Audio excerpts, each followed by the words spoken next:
Hej. Vi vil gerne fortælle jer noget om vindenergi og vindmøller. Og det vil vi gøre ud fra denne problemformulering. Først. Hvordan fungerer vindenergi?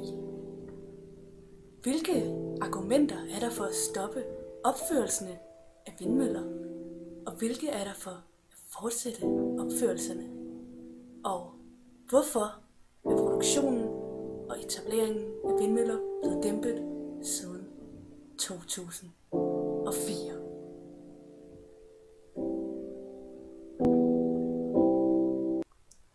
Vedvarende energi er solvarme, vind, bølge med flere. Dog er biomasse og vindenergi de vigtigste i Danmark. Den vedvarende energi kommer fra solen, da det er den, som opretholder temperaturen og skaber det biologiske liv. Solens opvarmning er med til også at skabe både vind og bølger. Via kernereaktioner omsætter solen kerneenergi til indre energi. Den omsættes så til strålingsenergi, som i jordens atmosfære bliver til indre energi i luften. Og det er altså sådan her, at lav- og højtryk de opstår. De her tryk de holdes nede i atmosfæren af tyngdekraften ved hjælp af energi, og denne energi er potentiel. Bevægelser af molekylerne de dannes ved sammenstød mellem høj- og lavtryk, og den potentielle energi den omsættes så til kinetisk energi, og det er det, vi kalder vind. Bioenergi, vindenergi og andre former for vedvarende energi adskiller sig fra de fossile brændsler ved blandt andet at være CO2-neutrale, og mens ressourcerne fra fossile brændsler, som består af rester af dyr og planter, en dag vil ophøre, vil den vedvarende energi opretholdes i systemet, så længe solen sender sine stråler til jorden.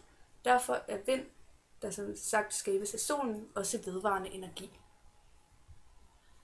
En vindmølle har en bestemt opgave, og det er at omdanne vind til brugbar energi.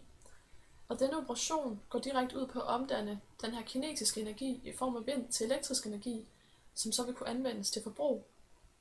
En vindmølle består af en rotor, og den har typisk 3 vinger, som man også kalder blade. Rotoren trækker en elgenerator, og de her elementer er anbragt i en nacelle, også kaldet en møllehat. Det er toppen af et tårn, der er meget højt oppe i luften, og det gør altså, at vingerne er placeret, hvor høj- og lavtryk dannes. Vingernes blade det er formet således, at de skrå blade de skaber så et tryk fra vinden, og det får luftstrømmen omkring bladet til at skabe et stort undertryk på bladets bagside. Og det er med sådan en kraft, at det får vingerne til at rotere, som man kan se, når man kigger på en vindmølle. Og man kunne så forestille sig, at voldsom vind det vil få vingerne til at rotere alt for hurtigt, og de der vil overophede. Og der er også før set eksplosioner af vindmøller, men i de fleste moderne vindmøller i dag, der er der tilføjet en såkaldt pitch-regulering, der gør, at vingerne de via mikroprocessorer ændrer indfaldsvinklen alt efter vindens styrke og forholdet mellem bremserne og løftende vekselstrøm. Og det gør altså, at der er en meget lille sandsynlighed for, at vindmøllen rent faktisk vil eksplodere ved kraftig vind. Når flere vindmøller betragtes i f.eks. en vindmøllepark, så kan det typisk ses, at deres rotationer foregår samtidig ved deres vinger. Og det her det skyldes altså vekselstrømmen, som driver dem.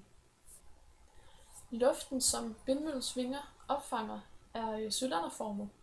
Og den her fiktive cylinders diameter, det er lige diameteren på luften, som vingerne de passerer. Og kendes diameteren, og dermed tværsnitarealet, som vi vælger at kalde A, på vindmøllens vinger, passering af luft per sekund, og længden L på luftmængden per sekund, der trænger ind, vindhastigheden ved vingerne V, og parentes gennemsnitsdensiteten P på luften, så kan effekten i vindrøret altså beregnes ved hjælp af formlen for kinetisk energi. Rumfanget V det beregnes først. Derefter udregnes massen M, og resultaterne indsættes i den her formel for kinetisk energi, som er yderst relevant. Og da den her er joule per sekund, så gælder det altså i det her tilfælde, at den kinetiske energi er lige med vindens effekt. Og man kan altså se, at vi har beregnet vindmøllens effekt via den her beregning. Når en vindmølle den omsætter luftens kinetiske energi i form af vinden, som vi ser på modellen VF foran vindmøllen, så opbremses vinden delvist, og vindhastigheden den nedsættes, derfor at mindre bag ved møllen, og derfor så er luften længere tid om at slippe væk. Og vinden VE bag ved møllen, den har altså et større tværsnitareal, og det kan man så se på modellen. Og hvis den her opbremsning den bliver for stor, så vil luften ikke kunne komme væk efter møllen, og ny luft den vil altså ikke kunne trænge ind. Og det er derfor møllen går i stå. Så der er en maksimal effekt, som vi kalder CP max, på 59%. Og det er således, at hvis man tager 16 divideret med 27, kan man altså beregne, at effekten den er 59%. Men i praktisk så er den maksimale effekt kun på 50%. Og den kinetiske energi, som rotoren opfanger, den overføres så til elgeneratoren inden af cellen, og her bliver den altså omdannet til elektrisk energi. Vindmøllen den er så koblet til elektricitetsnettet, og den omdannede elektriske energi sendes gennem elektricitetsnettet til forbrug i landet. Vindenergi er en af de mest oplagte vedvarende energikilder for Danmark, da vindforholdene her er de mest optimale i forhold til elproduktionen. Danmark har siden 70'erne brugt så meget tid og ressourcer på udviklingen af vindmøller, at det er blevet en af de mest konkurrencedygtige vedvarende energier. Men selvom at vindmøller har gået igennem en så stor teknologisk udvikling, er det stadig noget væsentligt dyrere at producere elektricitet via vindmøller end ved f.eks. kraftværker. Vindenergi er også mere ustabil end andre energiformer, da det afhænger totalt af vindens hastighed. Hvis vindhastigheden er for lav, under 4 meter i sekundet, eller for høj, over 25 meter i sekundet, kan vindmøllerne ikke registrere vinden. Under gennemsnitlige vindforhold kan en vindmølle på land producere 6.000 til 7.000 timers elektricitet om året, hvilket vil sige 70-80% af årets timer. Dette kan skabe problemer, da man derfor ikke kan bruge vindenergi hele året rundt, men skal finde et alternativ, som f.eks. kraftværker eller udlandsforbindelser, til at dække ind, der hvor vindmøllerne står stille. Vindenergi er dog stadig en af de mest optimale vedvarende energiformer, og derfor ønsker regeringen fortsat at fremstille nye og mere effektive vindmøller, både til havs og på land. Men kan det betale sig at bruge så mange penge og meget energi og tid på at satse på vindenergi? Nej, det kan ikke betale sig. Her kommer nogle kritikpunkter fra vindenergi. Vindmøller, de er for dyre. Hvorfor det? Jo, i 2005 løb regningen for dansk vindenergi helt op på 1,7 milliarder kroner. Og den danske regering varsler, at målet om, at Danmark i 2020 vil køre på 50% vindenergi, vil koste over 40 milliarder kroner. Men hvis energiselskaber er indstillet på at producere energien billigere, så vil det på sigt, kan det på sigt være en fordel med vindmøller. Men en problematisk faktor er, at vindmøller altså ikke virker 100%. De kører kun, når det blæser. Når det blæser kraftigt, pisker vingerne så hurtigt rundt, at møllerne enten stopper eller producerer mere strøm, end danskerne kan bruge. Den overskydende strøm leveres gratis eller til meget lave priser til blandt andet Norge og Tyskland. Så betaler vi altså for det overskud af strøm, der bliver solgt billigt eller gratis til andre lande. Et andet argument er, at vindmøllerne er for støjende. Naboer til vindmøller klager altså over, at de støjer for meget, og at deres ejendom er faldet i pris. 2 grundejere har fået deres ejendom vurderet til, at værdien på den altså er faldet 15% på grund af møllerne. Støjen fra de store vindmøller er så kraftig, at den under de rigtige forhold sagtens kan mærkes i en dagligstue i nærheden. Man har lavet en støjmåling, og resultatet er højere end de 44 decibel, som er tilladt, der gælder for boliger i det åbne land, når vinden blæser 8 meter i sekundet. Vindmøller skal altså overholde de støjgrænser, der er fastlagt fra vindmøllebekendtgørelsen. Støjgrænserne gælder for den samlede støj fra alle vindmøller, og der er grænser både fra svag vind og hvor støjen opleves mest generende og ved kraftigere vind. Et tredje argument kan være, at vindmøller altså skader dyrelivet. Havmølleparker kan påvirke havpattedyr på forskellige måder. Perioden, hvor møller bliver sat op, kan få dyrene til at undgå området. Den vigtigste faktor er sandsynligvis undervandsstøj i forbindelse med opsætning af møllerne. Specielt pælerending laver meget højt lydtryk, som kan skade dyrene i vandet. Vindmøllerne udsætter også meget støj, når de bliver sat op, men med betydeligt lavere lydniveau, som kun er hørbart for havpattedyr tæt ved vindmøllerne. Det er opdaget, at flagermus heller ikke har så nemt ved at leve i nærheden af vindmøller. Det tryk, der er ved møllens spidser, skaber et tryk i flagermusens lunger og forårsager indre blødninger. En undersøgelse viser, at 60% af de bevingede dyr, der bliver slået ihjel af vindmøller, er flagermus. Jo, det kan nu godt være. Men der er altså også mange undersøgelser, der peger imod de her kritikpunkter. Som for eksempel her på grafen til venstre, der viser, hvor højt en vindmølle altså blafrer. Og det er altså slet ikke så højt, som der bliver sagt i alle de her klager. Den burde faktisk slet ikke være i stand til at forstyrre naboer. Modellen i øverst i højre hjørne viser altså også den generelle mening blandt den danske befolkning om vindmøller. Og der fremgår det faktisk, at de, der er mest positive over for vindmøller, er dem, der selv har nogen tæt på deres bolig. Og de, der er mest skeptiske, er altså dem, der ikke har en vindmølle i nærheden af dem. Og det siger altså noget om, at den her kritik, der er af vindmøller, siger noget om, at man ikke ved, hvordan det er faktisk at bo ved siden af en.